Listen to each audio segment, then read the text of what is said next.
Hi, Sally. So if you don't know me, I'm Elizabeth Badgett. I'm a logistic professional, but I'm also a leadership coach because I'm passionate about coaching and how we can really support our leaders. I believe that to make happier company, especially large organization, we need to take care of our executive and our leaders with coaching, because if you have somebody that is engaged and motivated, then it's going to cascade down to its team. So when you work for a boss that is confident, that is happy and engaged and motivated in his job, then I think everybody benefits from it. And that's my mission. And so I bring happiness to large corporations through coaching. And today I wanted to talk about something that not everybody talks about. It's about the most stressful time of your career. So what I think is the most stressful time for every new job that you're going to have is the first 6 months.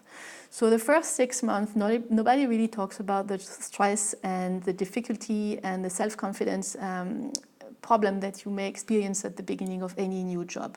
And the higher you go on the ladder, the more difficult it can be, or the more stressful it can be. And why is that, and why nobody is talking about that, and what we can do for that. So why is it that it's stressful and it can feel a bit lonely?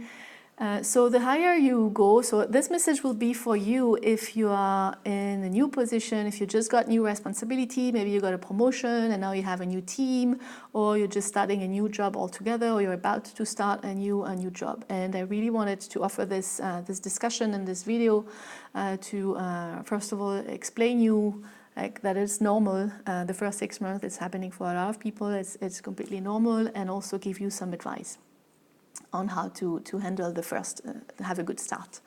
So the first 6 months is basically the time that you're going to need to really be confident and know exactly all the details of your position, be clear on your priority, and have a clear picture of your team, a clear communication with your boss, your target. You're going to be aware of all the politics. So it's going to take about 4 to 6 months for you to really settle down, find your managerial style, communicate with your team, get everybody engaged. So it takes a bit of time. But what is difficult and what is stressful is that the higher you are, the more you have to appear very confident right from the beginning. You have to deliver right from the beginning. So you have this dual thing that is happening inside of you. On one side, you have to deliver because the company put you there because you have a value, they believe you are the right person, so you have to show them, you have to prove them that you're the right person, so you have to take decision, you have to take action, you really have to get into to action mode. But on the other side, you may experience also some doubt and some fear because you have a new job to learn completely. You have a new team to communicate to. You maybe have some conflict to solve in the team that you're not aware of. There's some changes to manage, and you may be afraid that to be criticized or to take the wrong decision, or have some fear that you're not good enough. You maybe at the beginning you can doubt, like, am I going to be able to really deliver what they expect from me, because it's brand new, you haven't done that before, so you have no proof that you're going to be the best at it. So you have this dual thing that is happening inside. I have to show that I know what I'm doing and I'm completely comfortable, and I can ask a little bit of question, but I cannot go to my boss for every single insecurity or every single decision that I have to make.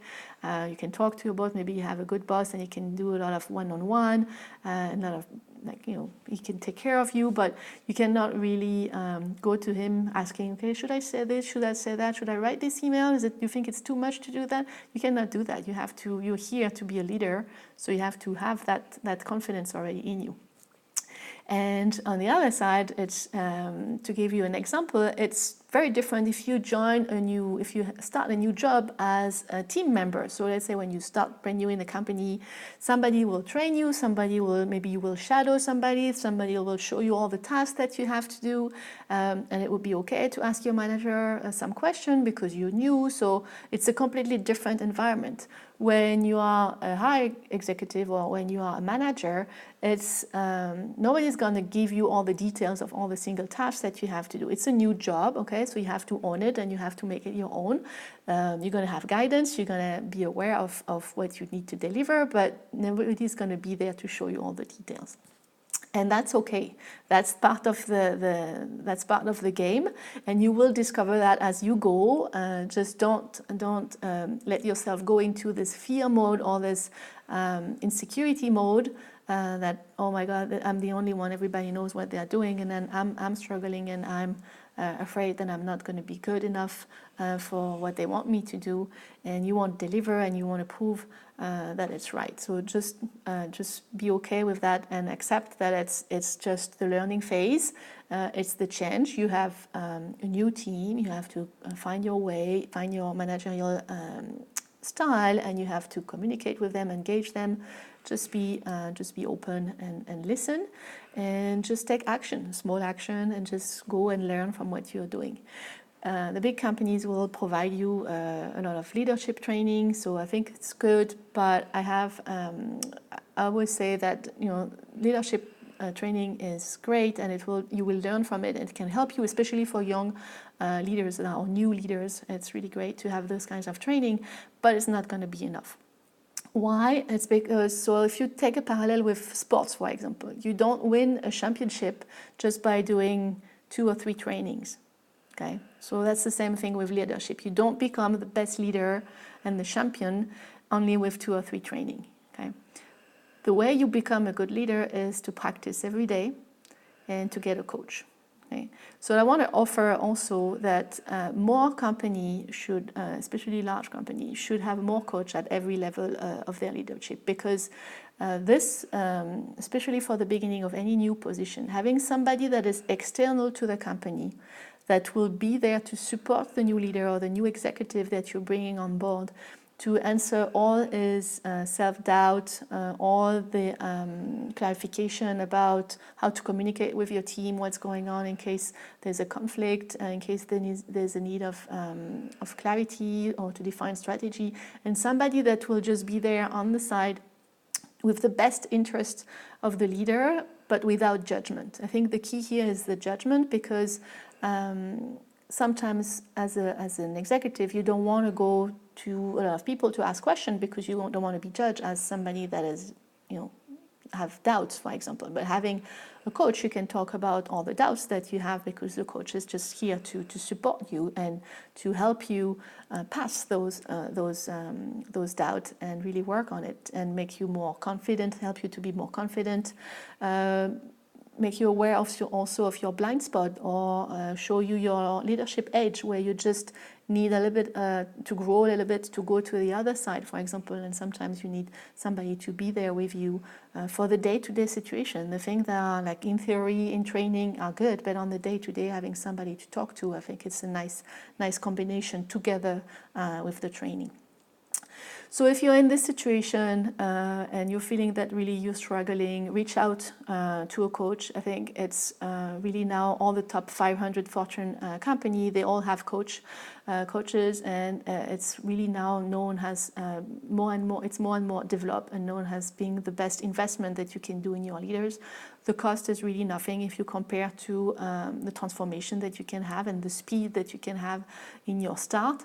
What is more expensive is to do it on your own and learn by failing. So trying and fail, and then try something and fail, and try to communicate with your team and fail, and you don't get them engaged. So this is the old way to do it, I would say. But if you do that with a coach, it's just make it faster, and somebody is guiding you through the whole process, and you can just speed up the results. So more coaches in big corporation, you can find them, it doesn't have to be me, but you can find a lot of leadership coach. Now it's really easy. And if you're really struggling and you need some advice, just reach out to me, because you don't have to feel alone. You don't have to stay in this self-doubt. We can completely help you with that and just make it easy so you can be a happy manager and do happy managing and make a happy team around you. So that's what I do. All right, that's my video for today. I hope that can be helpful. Thank you. Bye.